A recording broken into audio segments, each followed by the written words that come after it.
Is the ranking Democrat on ICE's House Oversight Committee, and Dana Milbank's a political columnist with the Washington Post. Congressman, in all the times you've sat next to Mr. Issa at hearings, have you ever got the impression that he thinks that there was political hanky-panky here from the White House? I honestly don't know what he thinks. I mean, quite often he makes a lot of statements and these statements make headlines. And then there's a search for the facts, and in many instances, the facts are never found. And so I don't know what he thinks, but I can tell you one thing, that the interviews that have been conducted, and the chairman knows this, have shown no political involvement in this episode, no White House involvement whatsoever. And we know that it started in the Cincinnati office. And it was started by a self-proclaimed Republican, a conservative Republican. And I think the thing that bothers me most, Chris, is when these types of allegations are made and you have exculpatory evidence that shows clearly that it's not accurate.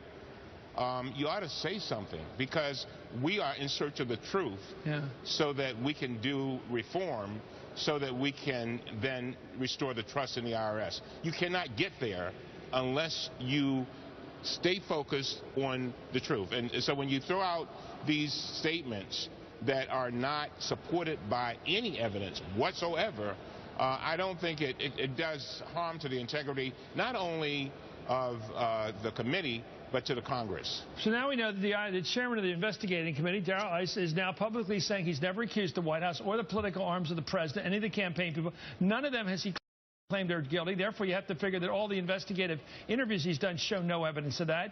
And then you go back to the question, how did this become part of the hit list of the GOP propaganda machine? How come people like the former Vice President Dick Cheney and the others have kept putting out the word, this is part of the scandal? They talk about the IRS scandal. Well, Issa says he never said the IRS was targeting or coming out of the president's office. But he has repeatedly made the connection in blatant terms. Here are two such instances. One was an interview with CBS, another with CNN. How dare the administration imply that they're going to get to the bottom of it? This was the targeting of the president's political enemies, effectively, and lies about it during the election year so that it wasn't discovered till afterwards. As you know, as late as last week, the administration is still trying to say there's a few rogue agents in Cincinnati, when in fact the indication is they were directly being ordered from Washington. Dana, you're one of the great satirists of our time, but I don't think you can satirize the sleaze patrol that he's been on. I mean, this guy keeps throwing out the slime. He never stops. He doesn't feel any shame about having no evidence. It's one thing to go out after your political opponents. That's what you do in politics. Right, but when you realize you've got nothing, can you keep sleazing them and smearing them like this guy's doing?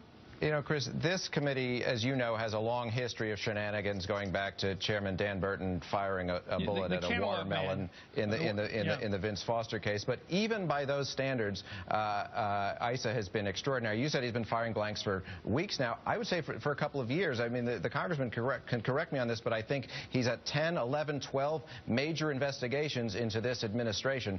You know, Fast and Furious, WikiLeaks, Benghazi, Solyndra, Fannie Mae. It goes on, and in each case there's a pattern. He sort of makes an outlandish suggestion that this goes right into the White House, or the president's going after his political enemies. He couches it with some sort of a weasel word, and then nothing ever comes of it. And the problem is, Congressman Cummings should be delighted about this, because Chairman Issa has really sacrificed his credibility here, and I think people in the press, when they hear these allegations now, have to discount that, even though we, of course, love a good scandal. You've been pushing him, Congressman, to put out all of these guys. Show your stuff, like show your cards in a poker game. Show us the transcripts. Is he going to do it? I don't know what he's going to do, but I can say one thing, Chris. You asked how did this get out of hand with all these other people repeating what the chairman has said. I think they just assumed that when he said things like political enemies and whatever, the president was involved, they assumed that he had evidence. People like Chairman Rogers and others, and Camp and Senator Cruz, they assumed that he had some evidence, and so then they then took it another step and made all kinds of statements. And next thing you know, and sometimes I wonder if things are thrown out there hoping that it'll stick, and then when there's no evidence, people still are left with the same impression that what was said is true when in fact it's not. That's what concerns me. And that's about integrity of the committee. This is what nasty little high school boys and girls do on the internet. They send out nasty little stories about their friends, or enemies rather, and they get away with it because once the stink bomb has been thrown, it's very hard to come back and get rid of it.